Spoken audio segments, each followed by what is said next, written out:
Comienzo entonces, que Ningún ya me ha problema. llegado el aviso. ¿Comienzo? Sí, ningún problema. Adelante. Bueno, pues de nuevo comenzamos con esta sesión en donde vamos a hablar del concepto de autodeterminación y de su aplicación en el campo de la educación. Mi nombre es Eva Vicente Sánchez, profesora en la Universidad de Zaragoza de distintas titulaciones de magisterio y con especialización pues, en este campo. La sesión o la píldora la vamos a dividir como en tres pequeños bloques.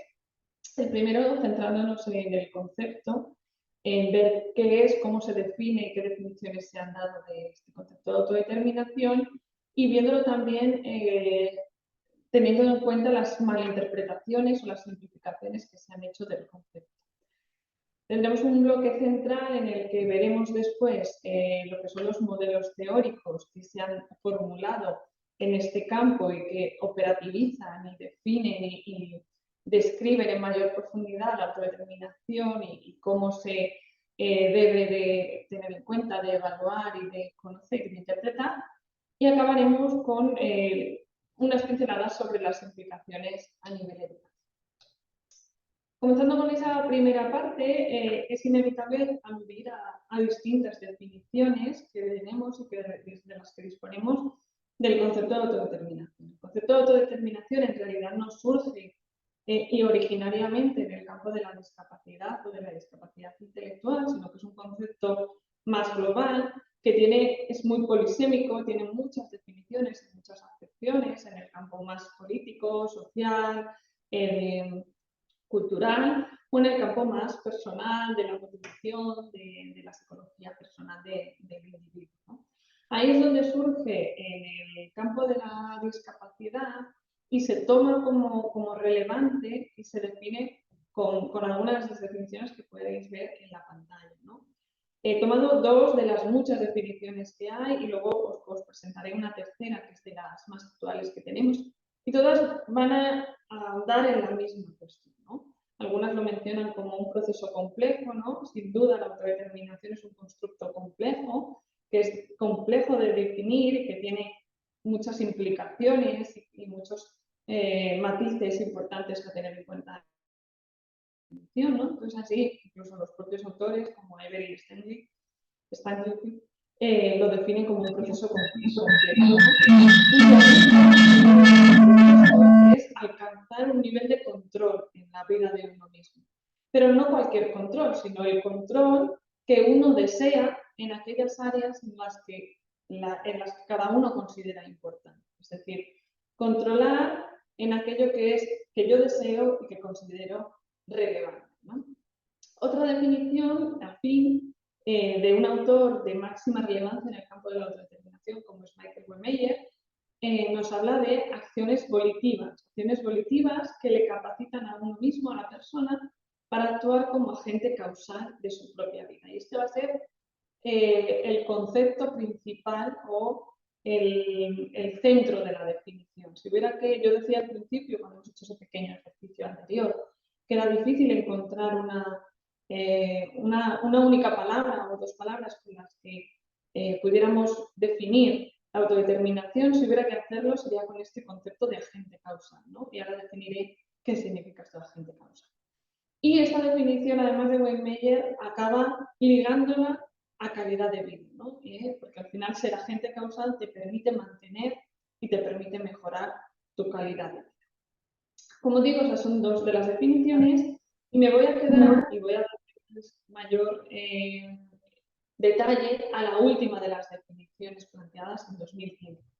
Define la autodeterminación como una característica disposicional que implica, de nuevo, aparece actuar como agente causal de la propia vida y nos marca que cuando una persona es autodeterminada, es decir, es agente causal de su propia vida, veis que vuelve a hacerlo como sinónimo, significa que está actuando al servicio de metas que ha elegido libremente. Y eso se pone en marcha a través de unas acciones autodeterminadas con una serie de características que de nuevo le permiten ese agente causal. Como veis, la definición tiene muchos matices. ¿Qué matices va a tener? Lo primero, la define como una característica disposicional. Que la autodeterminación sea una característica disposicional significa que es una tendencia a ser, a actuar, a pensar. Y esto nos quiere decir que viene de alguna manera implícito en todos nosotros esa tendencia, ¿vale?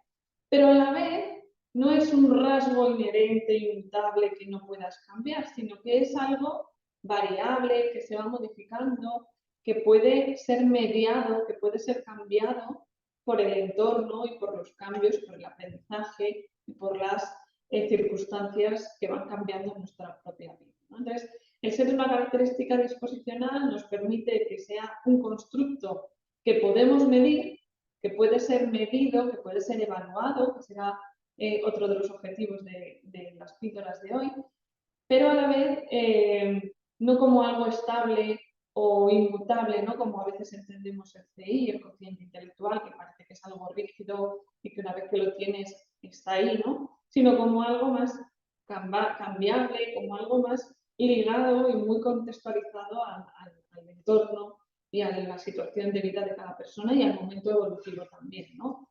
Si eres niño, si eres joven, si eres adolescente, si estás en transición a la vida adulta o si ya te metes en un proceso de envejecimiento. En todos esos momentos va cambiando esta tendencia, ¿no? Esta característica disposicional. El segundo de los aspectos clave de la definición es ese agente causal que decía que iba a definir, ¿no?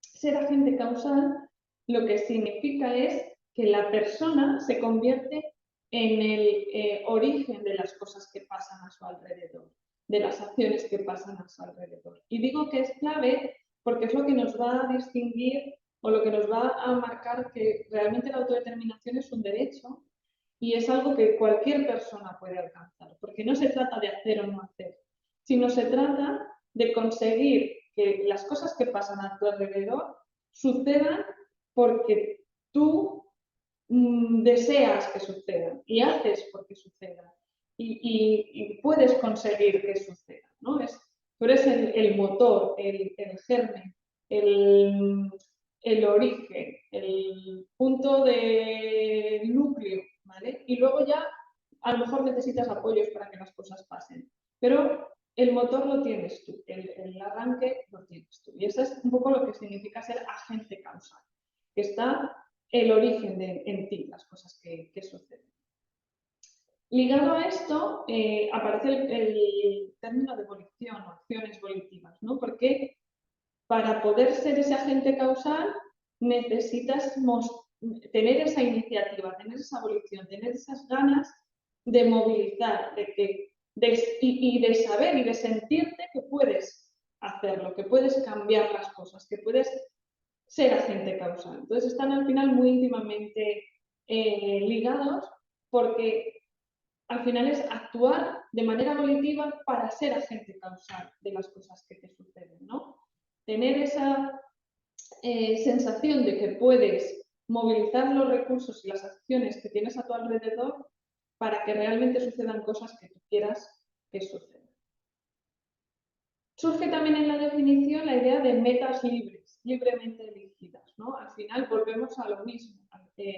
Si estamos hablando de que la persona es la causa, genera que es el agente causal de lo que le suceda, eso que le va a suceder tiene que ser metas que sean deseadas por él, que sean elegidas por él, que sean propias, ¿vale? Que no las haya puesto nadie, sino que sean del propio individuo de manera libre.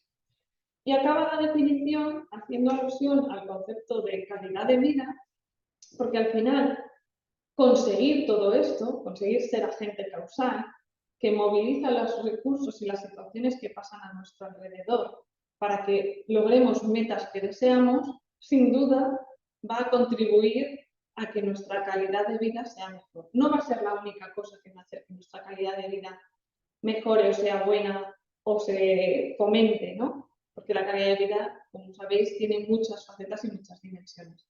Pero tener y poder mostrar esa autodeterminación y desarrollar esa autodeterminación y controlar las cosas que pasan en tu vida, sin duda va a estar ligado con esa satisfacción por la vida, ¿no? Porque pasen esas cosas esas metas que uno desea. Y ligado a esto, inevitablemente, tenemos que hacer mención a las simplificaciones o malinterpretaciones del constructo. Hay dos artículos de Michael Weinmeier, ya con cierta antigüedad, pero en plena vigencia, porque es muy fácil caer en simplificar el constructo, ¿vale? De hecho, en esa primera reflexión que hemos hecho de nube de palabras, de qué nos sugiere la autodeterminación, en conjunto, la nube completa nos da una buena definición de autodeterminación, pero si nos quedamos solo con los flashbacks y con las ideas más principales, posiblemente estemos cayendo en una simplificación del constructo. Entonces, lo primero que tenemos que tener en cuenta es que la autodeterminación no la podemos entender solo como un proceso o como un resultado, es decir, como todo o nada.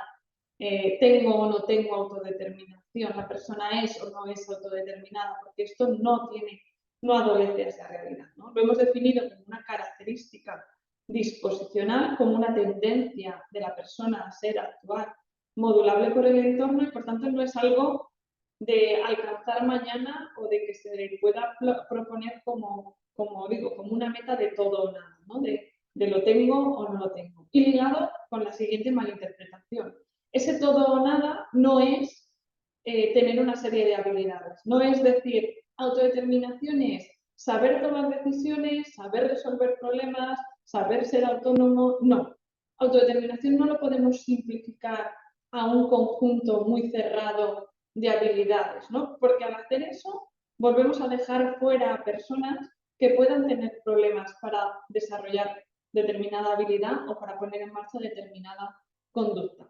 No quiere decir que autodeterminación no implique desarrollar habilidades, sí que implica ciertas habilidades, pero no solo habilidades, implica actitudes, implica conocimiento y también implica el entorno. Entonces, hay habilidades, hay que poseer y hay que desarrollar habilidades, hay que trabajar conocimientos y trabajar el autoconocimiento sobre todo, pero no es cuestión de un checklist en donde yo veo que si tengo o no tengo estas habilidades para decidir si tengo o no tengo autodeterminación, ¿vale? Porque al final es más que eso, es un conjunto más grande, como digo, pues de rasgos, de actitudes, de habilidades y de factores también del entorno que tienen que ayudar y contribuir para que yo pueda mostrar esas habilidades y para que yo pueda ser agente causal de mi propia vida. Y me voy a la tercera de las malinterpretaciones, que es la más habitual.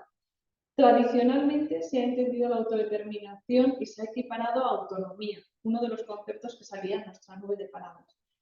Autonomía es importante, pero no lo es todo y por supuesto no debe de ser aproximado como sinónimo a autodeterminación. Porque autonomía lo podemos al final equiparar a ser independiente funcionalmente o a tener un control de todo lo que sucede a nuestro alrededor. Nadie tenemos control absoluto de todo lo que sucede a nuestro alrededor y ser independiente de manera que yo tenga un trabajo y pueda vivir en una casa y no depender, entre comillas, de nada ni de nadie, no me garantiza esa autodeterminación de la que estamos hablando, ¿vale? Por tanto, autodeterminación nunca lo debemos equiparar únicamente a autonomía, porque a lo que sí que lo tenemos que relacionar es a ser agente causal de su propia vida. Entonces, la persona puede necesitar apoyos para conseguir esa independencia funcional, para conseguir esa autonomía, para resolver problemas, incluso para tomar decisiones. Pero lo importante no es si puede o no puede hacer eso, sino que realmente lo que tiene que poder es controlar esos procesos, disponer de los apoyos que necesita para poder ser ese agente causal, para poder ser más autónomo, para poder tomar decisiones, para poder resolver problemas. Por tanto, como veis, no es solo esas habilidades, sino es oportunidades también y es no solo ligarnos a las capacidades funcionales de una persona, porque entonces además también lo estaríamos limitando no solo a las personas con discapacidad intelectual, sino lo limitaríamos también a las personas con discapacidad física. Si yo no puedo caminar, no puedo ser autodeterminado, porque hay medios que me ayudan a conseguir llegar donde yo quiera y acceder a los sitios que yo quiera. Pues esto es un poco la misma cosa, ¿no? Lo fundamental es esa intencionalidad, esa evolución para convertirse en agente causal de su propia vida. Y lo mismo, y la cuarta malinterpretación, que también es muy habitual que además de malinterpretar el concepto ligándolo a autonomía, se limite a elección, ¿no? Y entonces en muchos contextos se habla de, no, yo trabajo autodeterminación porque dejo elegir a los chicos lo que quieren comer o donde quieren, no sé, estar en ese momento. Bien, está bien, elección es importante, pero no es solo elegir. Tomar decisiones está ahí, ¿no? Implica poder elegir, pero no solo elegir. Autodeterminación no es solo decidir o tener o habilidades para elegir o para tomar decisiones. Implica mucho más, como estáis viendo, ¿vale? Entonces, repito, y es súper importante esta primera parte de malinterpretaciones. Es un constructo complejo, es un constructo que lleva detrás de sí muchas caras del mismo cubo de Rubik, pero a la vez debemos de ser muy conscientes de intentar no caer en esas malinterpretaciones, esas implicaciones, ¿no? Que trabajar autonomía no es trabajar autodeterminación y fomentar toma de decisiones no es trabajar autodeterminación. Al menos no si se hace de manera aislada. Trabajar autodeterminación implicará trabajar autonomía, pero también toma de decisiones, autoconocimiento, autorregulación, resolución de problemas, empoderamiento, implica muchas más cosas, como vamos a ver. Y pasamos al segundo de los bloques que nos permiten no solo definir el concepto de autodeterminación y saber esas o ser conscientes de esas simplificaciones, sino meternos ya de lleno en cómo entendemos y cómo operativizamos este constructo complejo. Han sido muchos los modelos teóricos que han intentado explicar y definir y operativizar el constructo de autodeterminación. Os pongo ahí un poquito la línea del tiempo de lo que se ha estudiado, ¿no? Teniendo en cuenta, como dije al principio, que el concepto de autodeterminación también ha tenido su desarrollo no ligado a las necesidades educativas o a la discapacidad. Los modelos que expongo sí que están normalmente ligados o han surgido en este campo de las personas con discapacidad intelectual que proclamaban ese derecho a poder ser autodeterminados. Veis que se aglutinan en el tiempo la mayoría de los modelos, teniendo el modelo funcional de autodeterminación de Weymeyer, el modelo de 5 pasos de autodeterminación de Philip Hoffman y el modelo ecológico tripartito de autodeterminación de los mismos autores que hemos visto antes, una de las definiciones. Los tres modelos se desarrollaron, como os digo, casi coexistiendo en el tiempo, pero el que más se difundió a nivel internacional y el que más reconocimiento ha tenido a nivel internacional fue el modelo funcional de autodeterminación, que ha sido recientemente, aunque ya va teniendo unos años, reconceptualizado en 2015. El grupo de trabajo de Michael Weymeyer, que actualmente también está en Sogren, pues ha ido definiendo y reformulando, reconceptualizando este concepto. Y ahí nos vamos a quedar. Vamos a ver estos dos modelos y cómo han ido evolucionando en el tiempo para entender la autodeterminación. Empezamos con el modelo más clásico de Weymeyer, ese modelo funcional de autodeterminación, que es el más difundido, que todavía es, yo creo que es el que más se difunde y se conoce a nivel internacional. La reformulación está todavía terminando de entrar y de asentarse, ¿no? Este modelo definía, o operativizaba más bien la autodeterminación en base a 4 dimensiones. Decía que la persona era autodeterminada cuando actuaba de manera autónoma, su conducta era autorregulada, iniciaba y respondía de forma empoderada, psicológicamente empoderada, y actuaba de forma autorrealizada, con autoconocimiento, para autorrealizarse a sí mismo. Siendo, por tanto, como digo, esas 4 dimensiones o características esenciales de autonomía, autorregulación, empoderamiento y autorrealización. A la vez, este modelo decía que estas 4 características surgían en el desarrollo y adquisición de componentes más elementales, más interrelacionados, ¿vale? Que eran algunos de los que veis aquí. Hacer elecciones, tomar decisiones, solucionar problemas, establecer metas, autodefensa y liderazgo, autoinstrucciones, autoobservación, independencia, tomar riesgos, locus de control interno, atribuciones positivas de eficacia, autoconciencia, autoconocimiento, ¿vale? Lo que nos venía a decir Weinberger en 1995 y los años posteriores en todas sus publicaciones es que estos componentes elementales los aprendemos cualquier persona, y las personas con discapacidad lo tienen que aprender quizá de manera más instruccional, más directiva, más planificada, ¿no? Y planteamos, pues eso, que tenemos que aprender todos a hacer elecciones, a tomar decisiones, estos constructos de los que he dicho.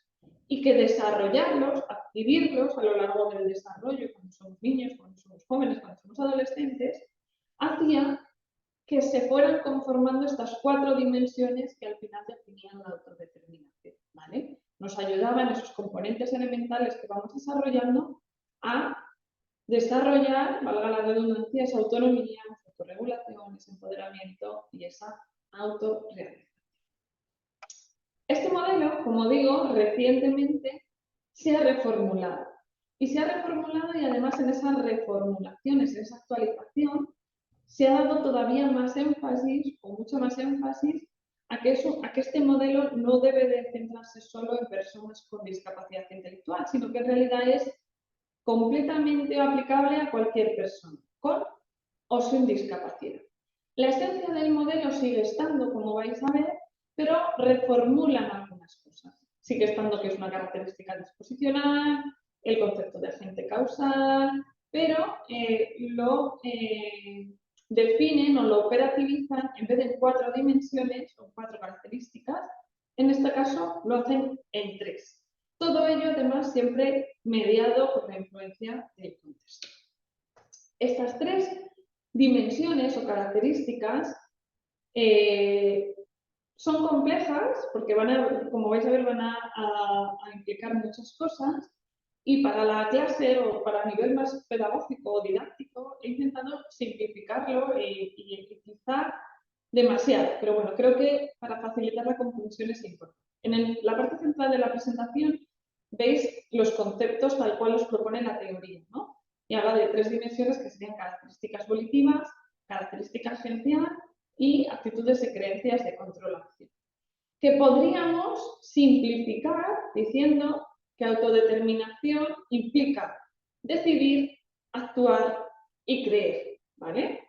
Decisión, actuación y creencia. Vamos a ir viendo una por una porque nos va a ir facilitando un poco las decisiones. Características volitivas, ese decidir, implica esas acciones volitivas que están más ligadas con la iniciativa, con la volición, con ser intencional, con mostrarse autónomo en aquellas facetas donde yo prefiero, mis preferencias personales, en mis gustos, en mis deseos. En este aspecto es donde yo tengo que mostrar esa volición, esa característica, esas acciones autónomas y volitivas.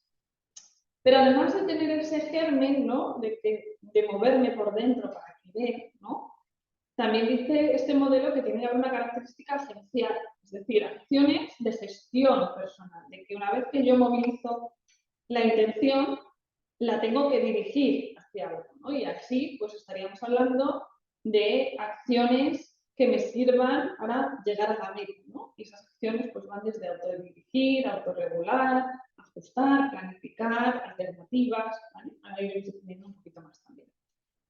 Y a la vez nos dice el modelo que además de actuar y de elegir o de decidir, necesito creerlo, necesito tener actitudes y creencias, creer sobre mí mismo, creer que puedo, creer que tengo control sobre lo que va a pasar a mi alrededor, conocerme a mí mismo para saber decidir y mover recursos y empoderarme, es decir, mostrar ese deseo de ser escuchado, ¿no?, de ser agente, de poder tomar control en ese contexto.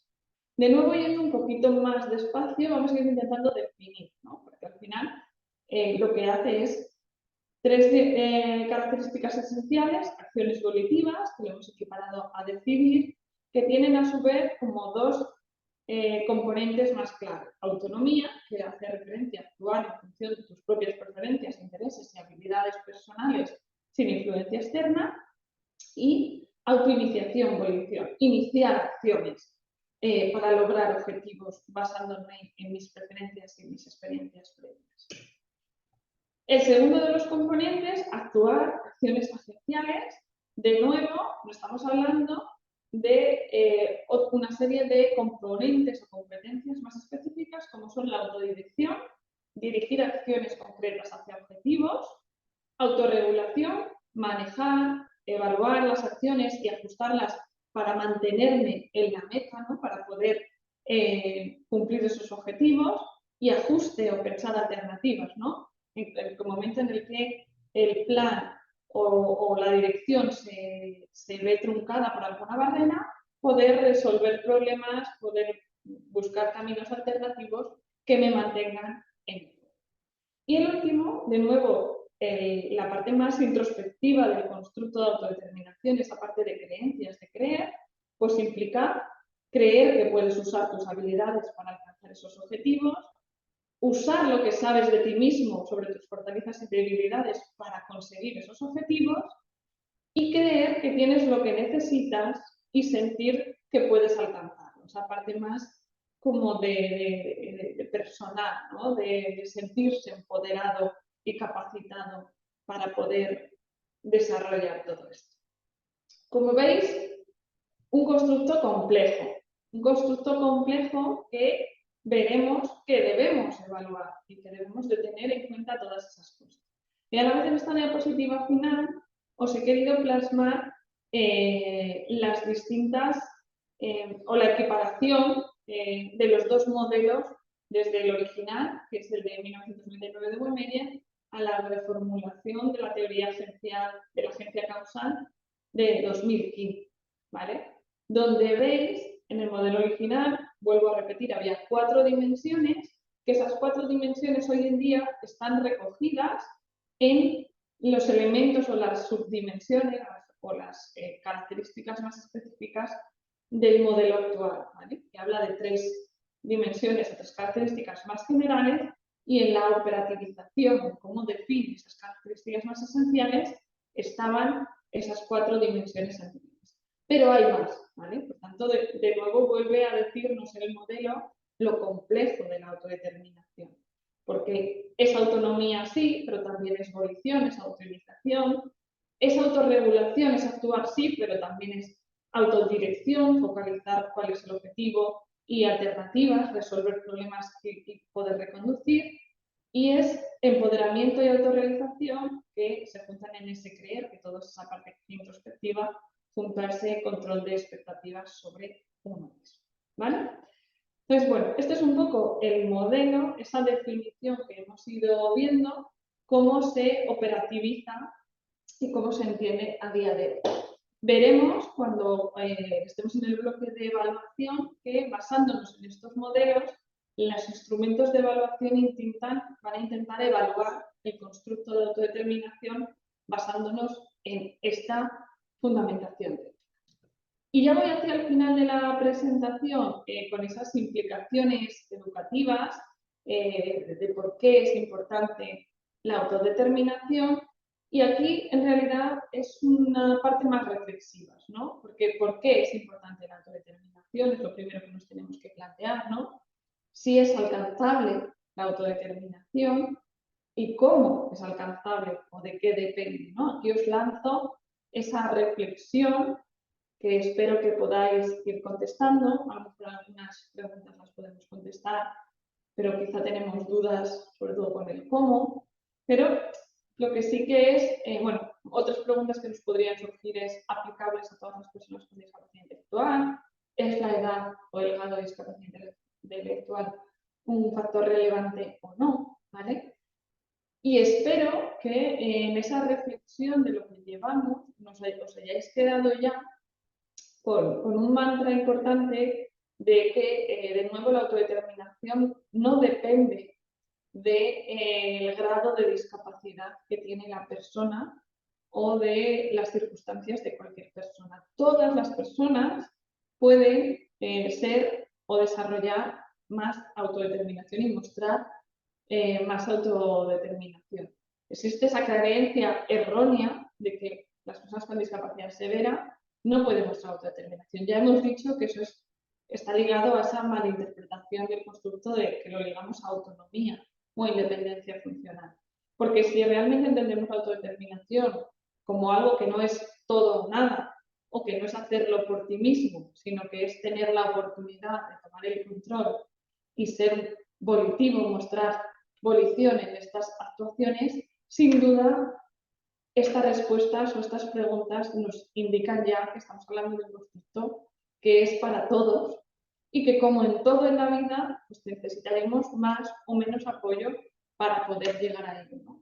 Y que quizá estas de las principales implicaciones que tiene, ¿no? Y por ahí surge también este constructo y la importancia, ¿no? Y a mí me gusta mucho la foto de la diapositiva, en donde todas las fotos de las diapositivas están tomadas del concurso de fotografía que tiene el Instituto Universitario de Integración en la Comunidad, en donde anualmente otorga un premio a la mejor fotografía sobre temática de discapacidad, de personas con discapacidad. Y esa fotografía, como digo, a mí me representa mucho esto, ¿no? Cómo las personas con discapacidad intelectual en concreto, reclaman poder ser autodeterminados, que nadie les quite ese derecho por no tener o por tener dificultades en determinadas habilidades o por necesitar determinados apoyos, ¿no? Porque la autodeterminación no depende de esas habilidades, depende de los apoyos que podamos brindar. ¿Qué nos dice la investigación sobre esas implicaciones? Es decir, no solo yo os vengo a decir aquí que la autodeterminación es importante, o no solo vosotros podéis reflexionar la importancia que tiene la autodeterminación si nos colocamos en primera persona sintiendo que no podemos decidir nada, que no podemos, que las cosas que suceden a nuestro alrededor, imaginaros, no dependen nunca de vosotros, alguien siempre determina lo que pasa a tu alrededor, lo que sucede, lo que vas a hacer cada día, dónde estás, qué pasa, todo lo que pasa a tu alrededor. En ningún momento tú tienes control sobre eso que está sucediendo. Imaginaros la sensación personal de sentir esto, ¿no? Solo con eso ya vemos la importancia que tiene la autodeterminación, pero además de por esa percepción personal, la investigación nos constata que es así, ¿no? Y hay mucha investigación que demuestra que personas con discapacidad intelectual y con mayores niveles de autodeterminación generalmente también tienen mayores niveles de calidad de vida. Hay una relación entre estos dos constructos de autodeterminación y calidad de vida. Además, autodeterminación forma parte del constructo de calidad de vida de Salop y Verdugo, ¿no? Pero aparte han tenido caminos paralelos y esos caminos paralelos pues, también convergen y demuestran esa relación. Os invito a echarle un vistazo a un artículo recientemente publicado sobre precisamente esto, ¿no? La autodeterminación y la calidad de vida, el presente, el pasado y el futuro de caminos de investigación cercanos, ¿no? Próximos, donde, bueno, pues en ese paper, en ese artículo, pues se intenta hacer esa alineación del modelo actual de calidad de vida y apoyos, que es la actualidad en el campo de la calidad de vida y los apoyos, y cómo la autodeterminación pues, está en línea completamente con ese modelo que pretende promover la calidad de vida y cómo a través del énfasis en la autodeterminación, de la autodeterminación como derecho, de la evaluación y la promoción de la autodeterminación, del desarrollo de talentos personales, de habilidades personales y también del desarrollo de oportunidades del entorno, al final se promueve la autodeterminación y se promueve la calidad de vida. No me da tiempo a detenerme en el paper, pero os invito a leer. También, volviendo a Wehmeyer, él en uno de los artículos que publicó en 2009 también mencionaba su implicación educativa, destacando que si ponemos el foco en la autodeterminación desde el ámbito educativo, estaremos dirigiéndonos hacia realmente prácticas inclusivas, ¿no? Promover la autodeterminación, promover el aprendizaje autodirigido es lo que nos puede permitir realmente hablar de inclusión educativa. Al menos esto es lo que defendía y defiende Wehmeyer y defendemos desde esta visión.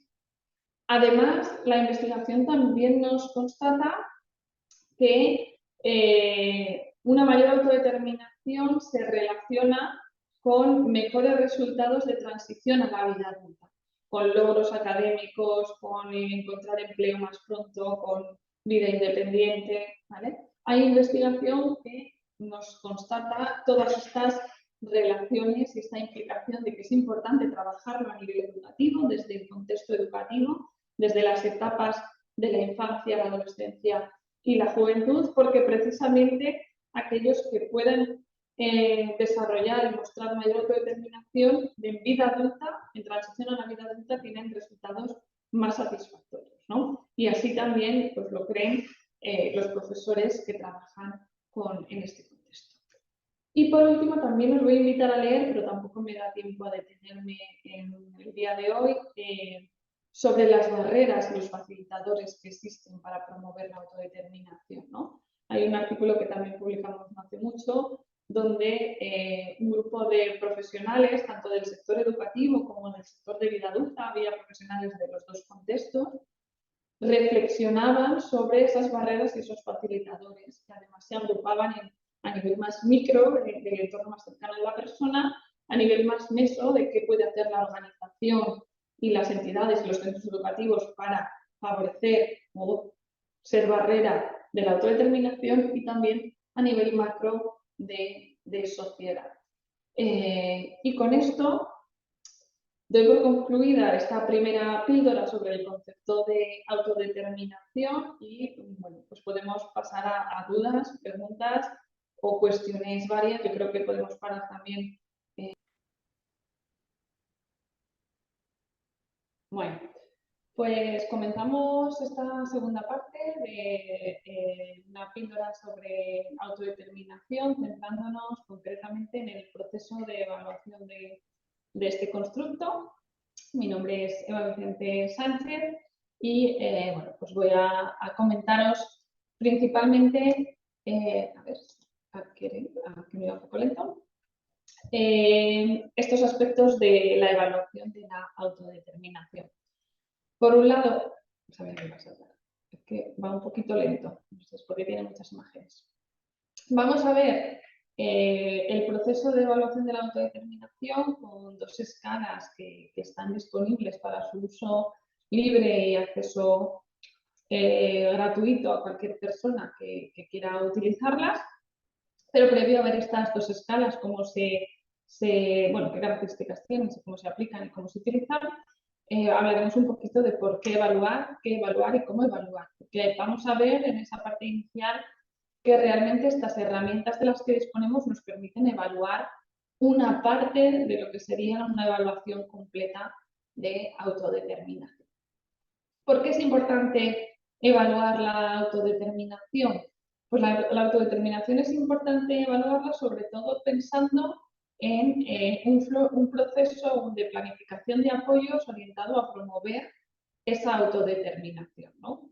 La autodeterminación como derecho, como poder ser agente causal de la vida de uno mismo, se debe garantizar, ¿no? Y se le debe de garantizar a todas las personas, tanto a las que lo tienen ya ejercido ese derecho, como a aquellas personas que por la razón que sea, como es en el campo de la discapacidad o de la discapacidad intelectual, pues se ha visto limitado este derecho o necesitan apoyo para poder ejercerlo, ¿no?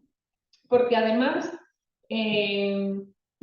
evaluar y promover la autodeterminación va a estar ligado, como nos dice la investigación, con la obtención de resultados personales positivos, tanto personales como educativos, laborales o de transición a la vida adulta. Y porque también va a estar relacionado con la calidad de vida. Y, como digo, la evaluación nos sirve para saber cómo debemos de planificar o en dónde debemos incidir con respecto a querer promover la conducta autodeterminada o la autodeterminación.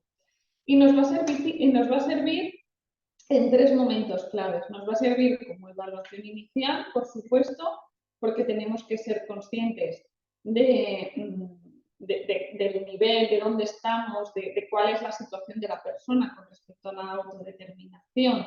Y va a servir también de autoevaluación a la propia persona, ¿no? Cuando ponemos en marcha un proceso para promover la autodeterminación, sin duda la persona tiene que estar en el centro de ese proceso y debe desear ser uno de los objetivos que se quiera trabajar esa autodeterminación y haberlo consensuado y acordado y mediado con él, ¿no?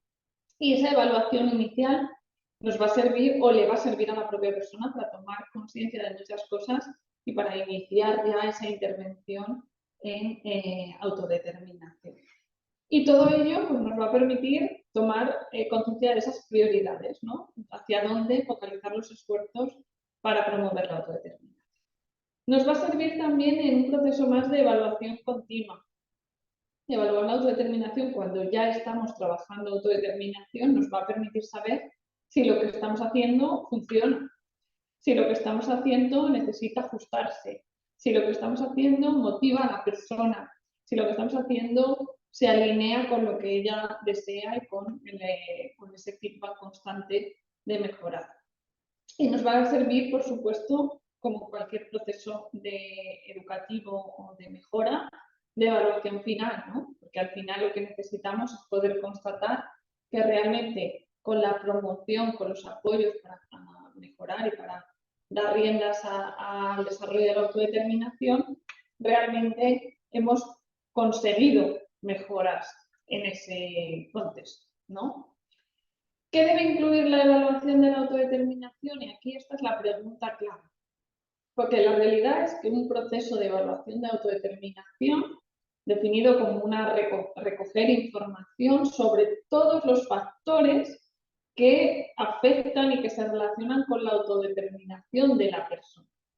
Y además, en esa evaluación hay que proporcionarle un rol central a la persona en el proceso. Es decir, no tiene sentido entender la autodeterminación, entender la evaluación de la autodeterminación, sin que la persona esté participando y sea conocedora y sea agente principal de ese proceso, porque esto iría en contra de lo que es en sí la autodeterminación.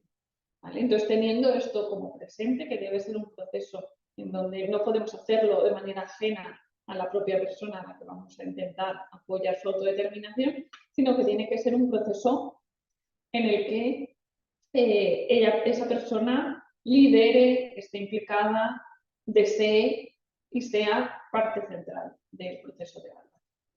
Y vuelvo a la idea de recoger información. Y recoger información de todos los factores que rodean a la autodeterminación. Volviendo a esa idea de que la autodeterminación no es solo un conjunto de competencias. Aunque vamos a ver que las escalas que vamos a profundizar en ellas están centradas en evaluar esa parte más operativa del constructo y más personal de la persona. Pero la realidad es que una evaluación completa de autodeterminación debe de combinar tanto evaluar a la propia persona y las dimensiones, las características esenciales, las habilidades, las actitudes, las creencias, las conductas, todo lo que rodea a la persona sobre su autodeterminación, sobre cómo muestra y ha desarrollado autodeterminación y qué conductas autodeterminadas muestra, pero no solo, eso sería una parte de la evaluación. Hay otra parte igualmente importante que es la de oportunidades, la del entorno, la de ver esas barreras y esos facilitadores. ¿Por qué?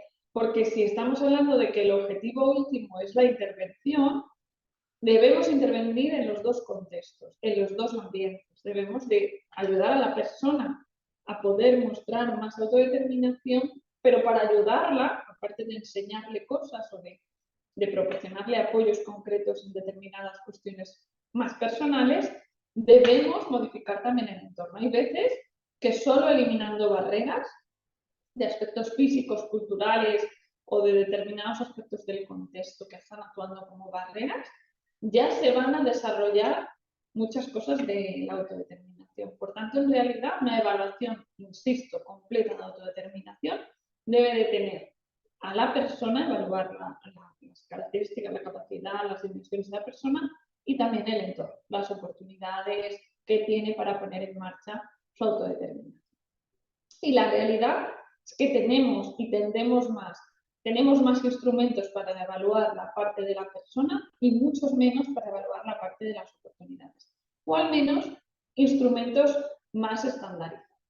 Aquí veis algunas de las cosas que tenemos que evaluar, ¿no?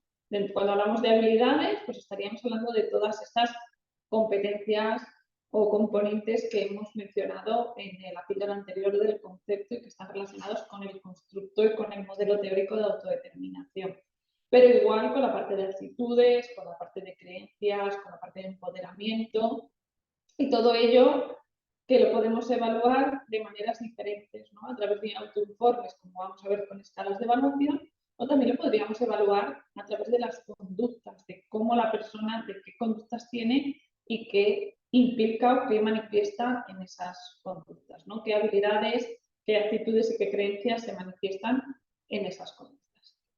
Y respecto al entorno, respecto a las oportunidades, pues de nuevo, si las necesidades están satisfechas, si el entorno es estimulante, los modelos, si se respetan, se aceptan las diferencias, si hay refuerzos, si los entornos colaboran, otra serie de elementos del entorno que actúan de barrera y de facilidad.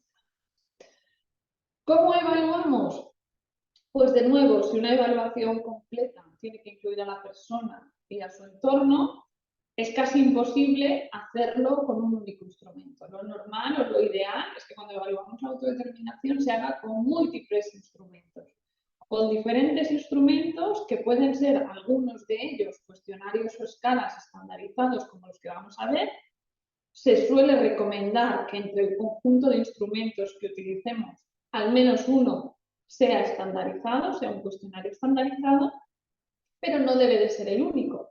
Podemos usar entrevistas, podemos usar observación, podemos usar escalas de observación o checklists, podemos usar una amplia variedad de recursos y de instrumentos para evaluar, además de los cuestionarios que son en los que nos vamos a centrar. Y de nuevo, una evaluación completa también debería recoger como diferentes enfoques. La persona con discapacidad intelectual debe formar parte de este proceso de evaluación y tomar un rol central, pero también se ve importante disponer de la visión y de la evaluación que proporciona la familia de esa persona o los profesionales de atención directa o los profesores, los maestros que trabajan con este chico o esta persona con discapacidad intelectual. Y todos tienen un rol diferente, ¿no? La persona tiene un rol central, además de ser fuente de información sobre sí misma y tomar decisiones con respecto a este proceso de evaluación. El profesional es fuente de información siempre que conozca bien a la persona con discapacidad intelectual que vamos a evaluar y además debe asumir un rol más de facilitador, de guía y de coordinación de ese proceso en la elección de instrumentos y de qué vas a evaluar en cada uno de, o con qué vas a evaluar y a quién vas a utilizar para cada contexto. Y la familia pues debe de también proporcionar información, por supuesto va a conocer enormemente a la persona con discapacidad para dar información y debe de involucrarse porque también le va a facilitar tomar conciencia de el proceso de intervención que va a venir detrás.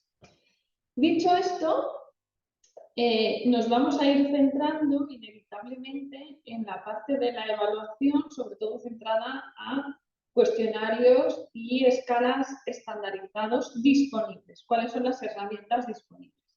Porque las entrevistas o la parte de observación en realidad las podemos hacer ad hoc. Podemos decidir cómo queremos evaluar y diseñar una entrevista o diseñar un registro de observación y utilizar. Herramientas disponibles estandarizadas en inglés tenemos muchísimas.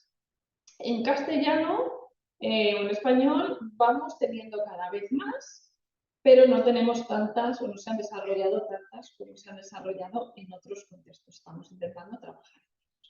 ¿Qué herramientas disponemos? Pues podríamos hablar de 4 instrumentos, bueno, de 5, que son los que tenéis ahí. La escala ACT de autodeterminación, la primera que surge, esta escala surge inicialmente desarrollada por Wehmeyer ya hace bastante tiempo y hay una versión que se adaptó y se publicó en castellano en una editorial y por eso mantiene el mismo nombre.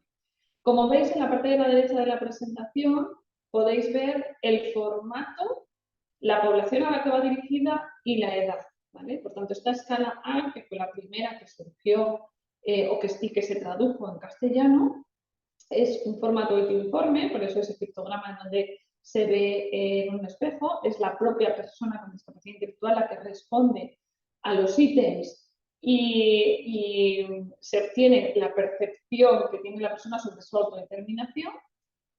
Va dirigida a población con discapacidad intelectual de manera específica, diseñada específicamente para esta población y en una edad entre 12 y 18 años.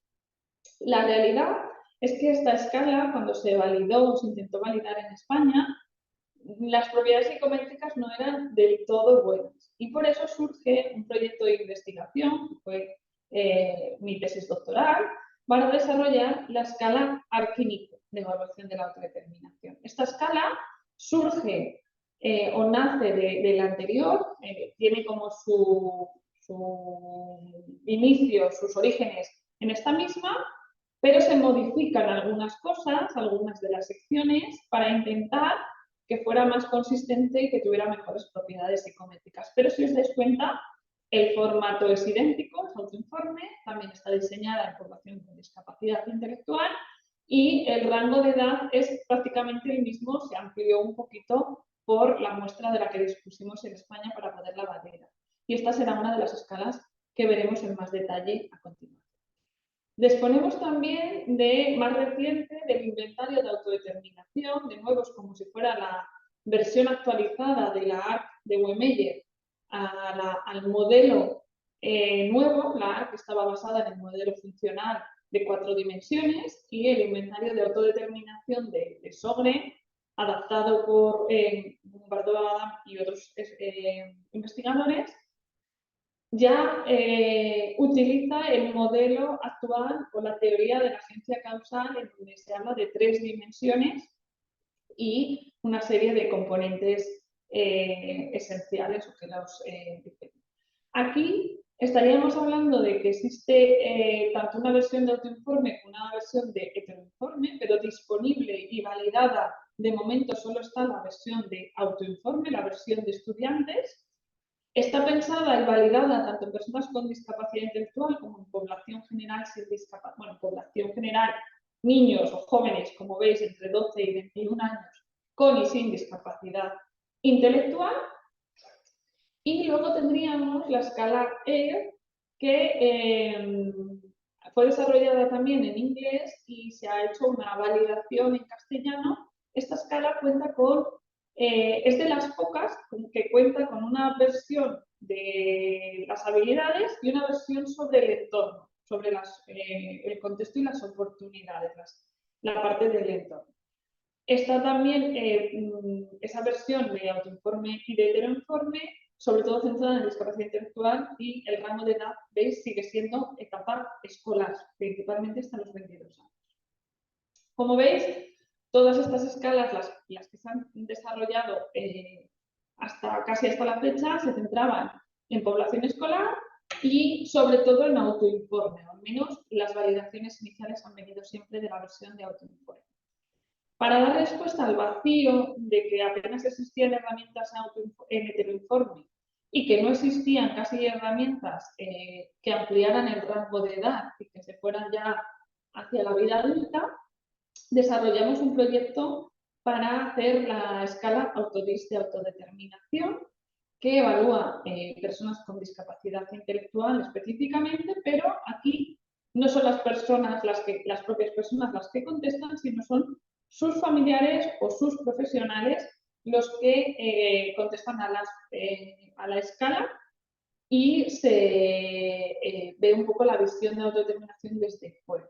Y como digo, evalúa desde los 11 años, es decir, coge etapa escolar, pero no se queda en los 21 que acabaríamos la etapa educativa, sino se va hasta los 40 en esa etapa de jóvenes adultos que van hacia una vida independiente.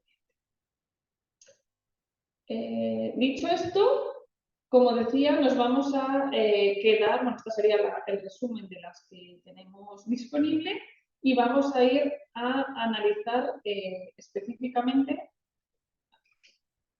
la escala Arquímico y la escala Autodis de autodeterminación. Así tendremos una heteroinforme y otra autoinforme, y las dos disponibles para poderlas descargar y utilizar, ¿vale? Comenzamos con la escala autodis y vamos a hacer un poco la misma secuencia para las dos escalas para que conozcáis cómo se utilizan y cómo se evalúa la autodeterminación. Volviendo a la idea de que son escalas que evalúan las competencias o la parte más personal de la persona, las dimensiones del constructo del modelo y que se centran en población con discapacidad intelectual, en este caso esta que es de ETEL. Como digo, si ponéis en cualquier buscador escala Autodis, os sale para poderla descargar y forma parte de la colección de herramientas del INICO, del Instituto Universitario de Integración en la Comunidad de la Universidad de Salamanca, que cuenta con múltiples herramientas para evaluar en el ámbito de la discapacidad, entre ellas esta que sería el número 17 de esta colección.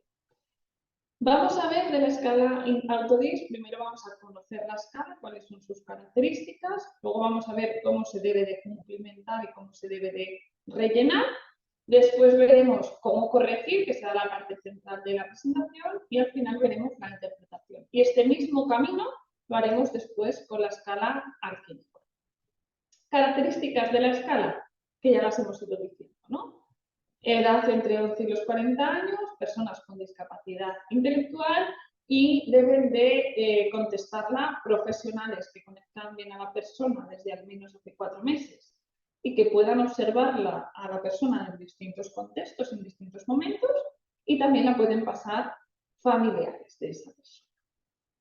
Está compuesta esta escala por 46 ítems, divididos en 6 subescalas, que, como veis, corresponden a las subdimensiones del modelo de autodeterminación de la actual teoría de agencia causal. De manera que hay una primera sección que estaría la parte de decidir, de características volitivas, donde tendríamos la subescala de autonomía con 7 ítems para evaluar esa capacidad de actuar sin influencias externas. Una segunda subescala dentro de esta sección de autoiniciación para evaluar la capacidad para iniciar acciones cuando uno decide hacerlo. Una segunda sección, de nuevo formada por 2 subescalas, la primera de autodirección, compuesta por 12 ítems, para la capacidad de cómo la persona dirige sus acciones hacia las metas, hacia objetivos, y otra subescala con 3 ítems para evaluar la capacidad de ajustarse, de pensar alternativas para superar los obstáculos. Y por último, una tercera sección formada por 6 ítems, la escala de autoconcepto, se evalúa los conocimientos que tiene la persona sobre sí misma, y una segunda subescala de empoderamiento, de expresión de esas conductas de autodefensa, de autorrepresentación. Si accedéis a la escala en concreto, como digo que es de abierto, podéis ver todos los ítems. En esta diapositiva os he puesto ejemplo de la primera de las secciones que tiene esas 2 subescalas, donde podéis ver pues ya ítems que nos van a permitir evaluar autonomía o que nos van a permitir evaluar autoiniciación, saber dónde acceder, realizar acciones, escoger con quién, decide, ¿vale?, determinadas conductas o indicadores de esas dimensiones. ¿Cómo se cumplimenta la escala? Un poco relacionado con lo que veis ahí. La escala debe cumplimentarse en base a las respuestas basadas en el grado de acuerdo. Como veis, cada ítem debe marcarse la opción que corresponda a la persona y que le represente mejor a la persona en 4 opciones, desde totalmente en desacuerdo hasta totalmente de acuerdo. Totalmente en desacuerdo sería cuando el informante descarta el ítem, piensa que el contenido que define no define en absoluto a la persona que está evaluando, no se ajusta para nada a esa persona. En desacuerdo sería cuando no define ni caracteriza a la persona, o al menos parcialmente, es decir, la negación no es tan extrema como en el caso anterior. De acuerdo con el ítem sería que el informante acepta este ítem porque se ajusta a la persona, aunque su afirmación no es extrema, y totalmente de acuerdo cuando el ítem define perfectamente, completamente a la persona que está evaluando, ¿vale? Se deben de contestar todos los ítems, es fundamental no dejar ninguno en blanco, porque además no hay respuestas ni buenas ni malas, es lo que decíamos, esto no es autodeterminación todo o nada, sino es ver pues en dónde se puede incidir o fortalecer o más, ¿no? No hay mejores respuestas. Si se tiene dudas, el informante puede recurrir a una tercera persona que conozca mejor a la persona que está evaluando en ese contexto en el que lo tiene que evaluar. Y bueno, al final es marcar la respuesta que mejor describe o define a la persona para identificar esas necesidades o esas fortalezas. Hasta aquí cómo cumplimentamos la escala, y una vez que la tenemos cumplimentada, que tenemos cumplimentados los 46 ítems que la forman, lo siguiente que tenemos que hacer es corregirla, es obtener las puntuaciones. Primero obtendremos las puntuaciones directas, después las puntuaciones estándar, el índice global de autodeterminación y acabaremos teniendo ya el perfil de autodeterminación. Vamos paso por paso. El primer paso, por tanto, es obtener las puntuaciones directas, ¿vale? Veis en la diapositiva un ejemplo, en este caso de la dimensión de autoconcepto, en donde aparecen los 6 ítems que forman esta subescala contestados, ¿vale? Acuerdo, desacuerdo, lo que corresponda a la persona. Lo que hay que hacer es sumar las respuestas a todos los ítems, pero habiendo transformado las puntuaciones. Es decir, sumo todos los totales totalmente en desacuerdo, todos los totalmente de acuerdo, todos los acuerdos y todos los totalmente de acuerdo. Una vez que tengo eso calculado, a los totalmente en desacuerdo, perdón, los voy a multiplicar por 1. A los en desacuerdo los voy a multiplicar por 2, a los de acuerdo los voy a multiplicar por 3 y a los totalmente de acuerdo por 4. De manera que pudiendo hacer la suma de estas multiplicaciones, de estos cálculos, me va a dar una puntuación directa. Si lo veis en la pantalla, la persona tiene una respuesta totalmente de acuerdo, que por 1 se queda en 1. 2 respuestas en desacuerdo, que lo multiplico por 2, voy a sumar 4. 3 respuestas de acuerdo, que por 3 son 9, y 0 respuestas totalmente de acuerdo, 0. Al sumar esos 4 puntuaciones, me da una puntuación directa de 14. Así haré con todas las subescalas, con las 6 subescalas, para obtener 6 puntuaciones directas. Voy a sacar el puntero que creo que se verá. Esas puntuaciones directas que acabo de calcular las tengo que trasladar a este resumen de puntuaciones a la primera de las columnas. Como veis, el autoconcepto que sí que hemos visto de ejemplo tiene los 14 puntos que han sumado, y aquí hay otros ejemplos. El segundo paso es transformar estas puntuaciones directas en puntuaciones estándar, obtener las puntuaciones estándar. Y para eso necesito recurrir al baremo que está localizado en la escala, en el manual de la escala. No sé si lo tengo en general. Cuando yo recurro al baremo, es una tabla, lo que tengo que hacer es localizar en esa tabla las puntuaciones directas, y una vez que tengo localizadas las puntuaciones directas, en la misma fila del baremo me aparecerá cuál es la puntuación estándar que le corresponde y cuál es el percentil que le corresponde. Y de nuevo lo anotaré en la tabla. De manera que cuando yo busque en el baremo la puntuación de 14 directa, en el baremo me figurará que equivale esa puntuación 14 a una puntuación estándar de 9 y a un percentil 40. Una vez que tenga esto trasladado, luego veremos al final cómo se interpreta, ¿vale? No os preocupéis que al final, bueno, que en breve veremos cómo interpretamos estas puntuaciones. El siguiente paso, tercer paso, va a ser, ya tenemos las puntuaciones en las dimensiones de autodeterminación, en las secciones de autodeterminación. Ahora lo que necesitamos es saber cuál es su puntuación global en autodeterminación, su índice global en autodeterminación. Para eso, lo primero que haremos será sumar las puntuaciones estándar. Sumamos las puntuaciones estándar de las 6 subescalas y lo anotamos en el cuadradito correspondiente en el mismo color. De nuevo, con esa que sería una puntuación estándar total, debemos ir al baremo. Y a ese correspondiente baremo, que será algo como esto, ¿vale? En ese baremo yo debo localizar en la columna de puntuaciones estándar la que corresponde con mi sumatorio. Está aquí, 40, ¿vale?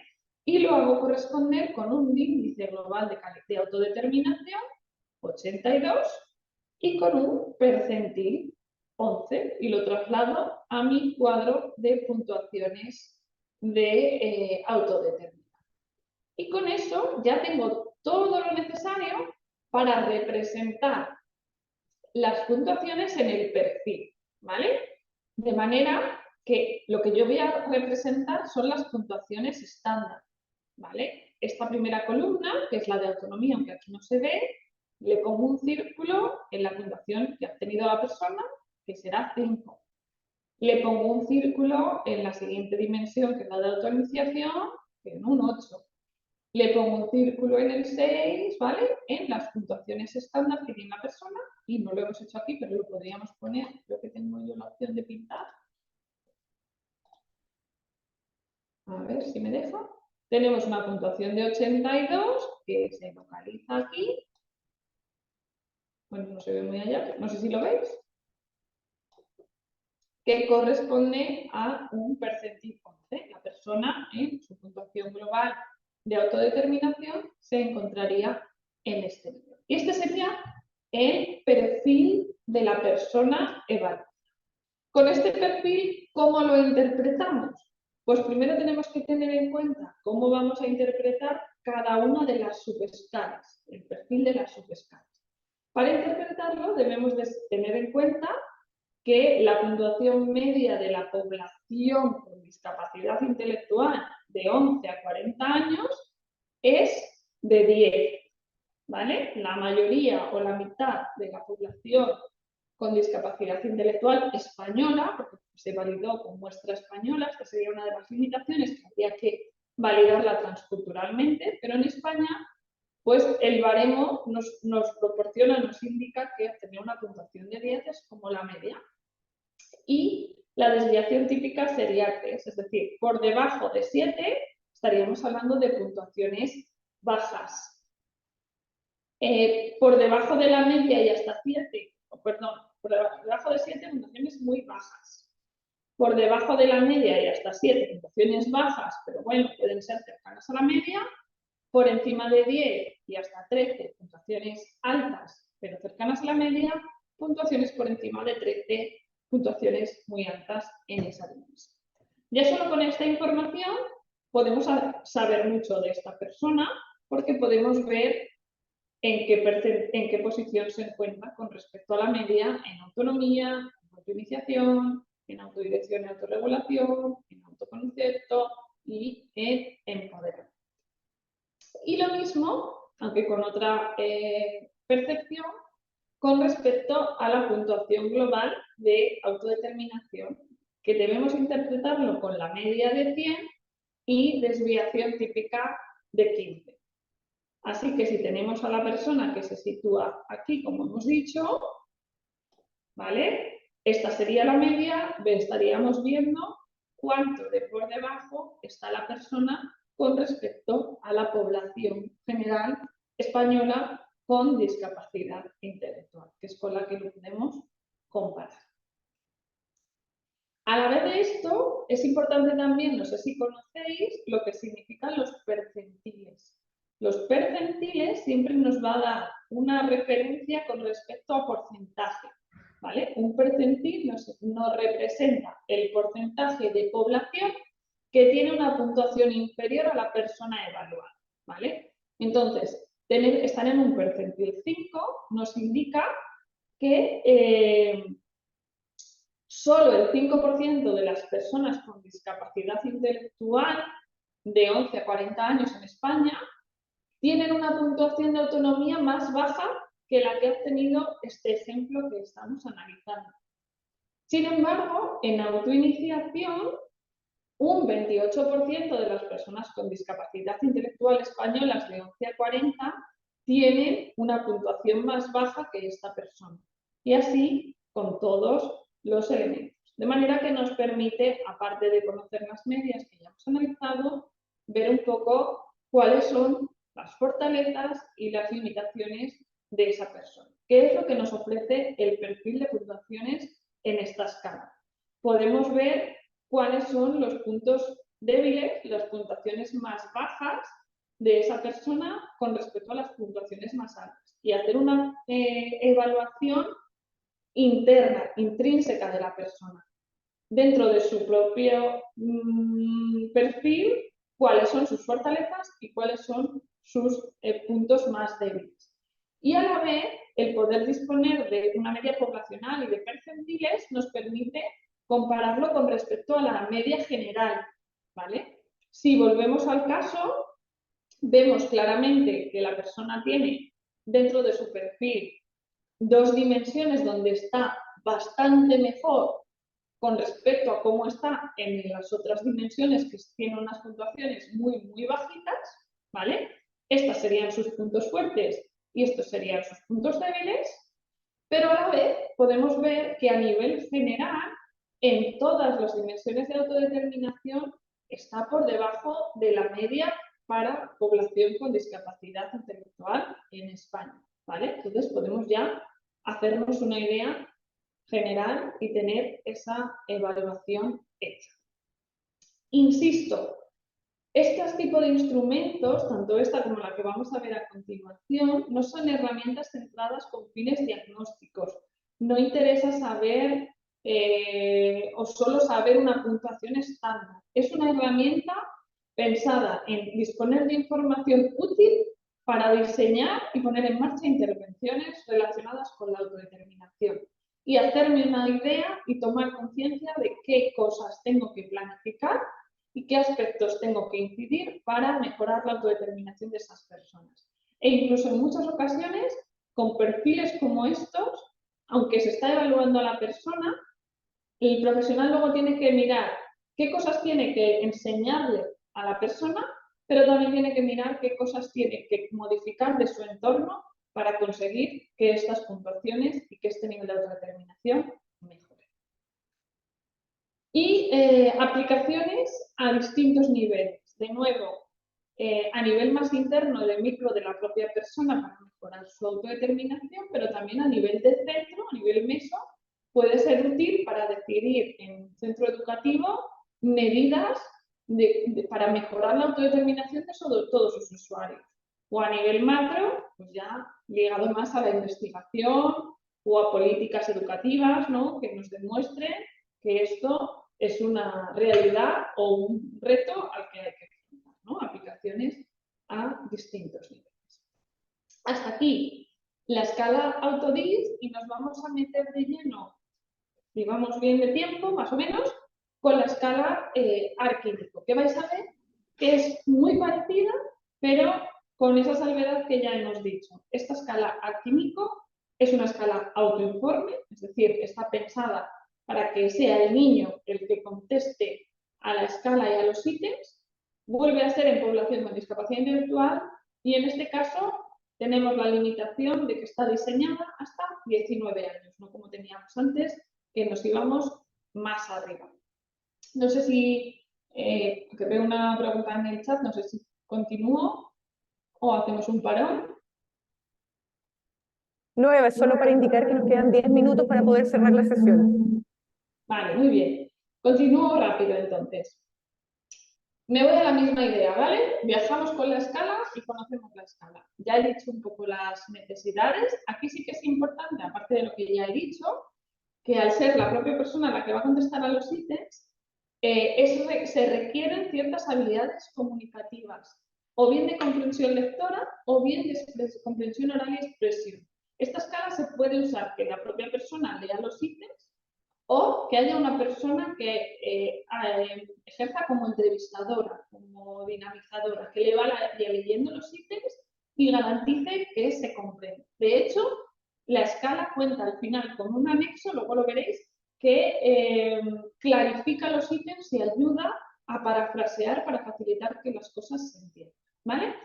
Importante recordar que esta escala, que está publicada en 2015, está afín al modelo funcional de autodeterminación, lo cual quiere decir que nos va a evaluar, como veis, no todas esas secciones y esos componentes que acabamos de decir con la escala química, sino 4 dimensiones. Nos va a evaluar autonomía, autorregulación, empoderamiento y autoconocimiento. Esta escala se diseñó antes de que surgiera la reformulación del modelo y se diseñó con el modelo que estaba en ese momento en vigor, que era el modelo funcional.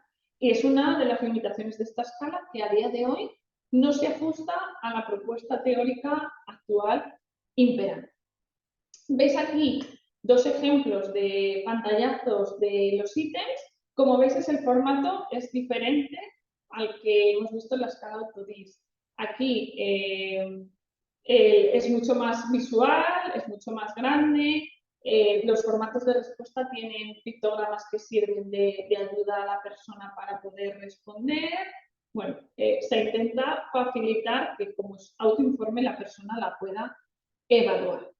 Se complementa muy parecida que el anterior, es importante contestar todos los ítems, no hay respuestas correctas, el objetivo es el mismo que antes, y de nuevo digo que existe un anexo dentro del manual de la escala que ayuda al entrevistador o al profesional de apoyo a clarificar y a describir los ítems para garantizar que la persona los comprende, para que sepa lo que le estamos preguntando.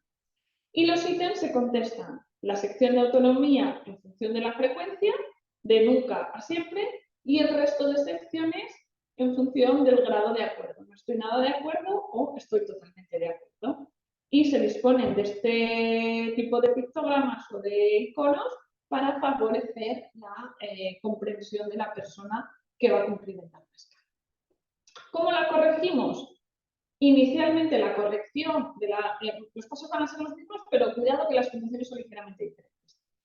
El primer paso va a ser también calcular las puntuaciones directas. Y de nuevo, lo que tengo que hacer es asignarle a todas las respuestas de nunca un 1, a todas las respuestas de a veces un 2 y a las de siempre un 3. Y en función del grado de acuerdo, 1, 2, 3 y 4. Para sumar las puntuaciones que obtiene la escala en función de dónde ha marcado y esa correspondencia de 1 a 3 o de 1 a 4. Espero no ir muy rápido, porque como hago justos de tiempo, no me queda otra alternativa. Cuando tengo las puntuaciones directas, de nuevo las traslado al cuadro de puntuaciones, que se parece mucho, como veis, al anterior, y debo de ir al baremo para encontrar las puntuaciones estandarizadas. Localizaré en el baremo la puntuación directa concreta, la haré corresponder con una puntuación estandarizada y con un percentil y lo trasladaré al cuadro resumen de puntuaciones. Para la puntuación global de autodeterminación, en esta escala es un poquito diferente. En la anterior, si os dais cuenta, sumábamos estas puntuaciones. En esta vamos a sumar las puntuaciones directas, ¿vale? Tenemos que sumar esta columna. Una vez que sumamos esta columna y obtenemos la puntuación, el sumatorio o puntuación directa de autodeterminación, de nuevo recurrimos al baremo, ¿vale? Y aquí hacemos corresponder, bueno, la línea no está perfecta porque es 144, entonces tendríamos que buscar la puntuación directa, 144, y tendríamos la puntuación estándar global y el percentil que le corresponde a esa puntuación y lo colocamos en el resumen de puntuaciones. Esto sí volverá a ser igual. Trasladaremos estas puntuaciones y esta puntuación al perfil de la persona para ver cuál es su nivel de autonomía, cuál es su nivel de autorregulación, de empoderamiento y de autoconocimiento, como hemos estado diciendo, y la puntuación global en autodeterminación. ¿Y cómo lo interpretamos? También es ligeramente diferente a la anterior, ligeramente, ¿vale? Porque en la anterior escala veíamos que la puntuación de las subescalas era de 10 con desviación típica de 3. Aquí, tanto las subescalas como el índice global están transformadas para la puntuación sea media 100 y desviación típica de 15. Por tanto, tanto las puntuaciones en las subescalas como el índice global se interpretan exactamente igual, tomando como referencia esta puntuación de 100. Puntuaciones por debajo de 100 serán puntuaciones bajas, por encima de 100 puntuaciones por encima de la media. Y la aplicación y la utilidad van a ser exactamente iguales que las que hemos visto para la escala Autodis. podemos hacer una comparación intrapersona viendo las fortalezas y las debilidades, ¿vale? En este caso vemos una única fortaleza muy ligada a las otras y una debilidad, pero con un perfil mucho más equilibrado que el que veíamos antes. En esta persona el perfil, si os dais cuenta, no es tan descompensado, no es descompensado, pero bueno, tan irregular, es un perfil mucho más estable, y a la vez también podemos hacer comparaciones con respecto a la puntuación general de la población con la que se baremó, viendo la comparación con respecto a la media. Igualmente estaríamos una persona por debajo de la media de las personas con discapacidad intelectual. Y hasta aquí la escala, porque todo lo demás, la manera de utilizarlo, el que sea una herramienta pensada para intervención, para detectar elementos, es exactamente igual una escala que la otra, y tenéis a vuestra disposición un caso práctico para practicar corrigiendo e interpretando los resultados de la misma. Y muchas gracias por vuestra atención. Espero perdonarme las prisas y la velocidad final. Espero que haya quedado claro y os agradezco que hayáis estado ahí escuchando.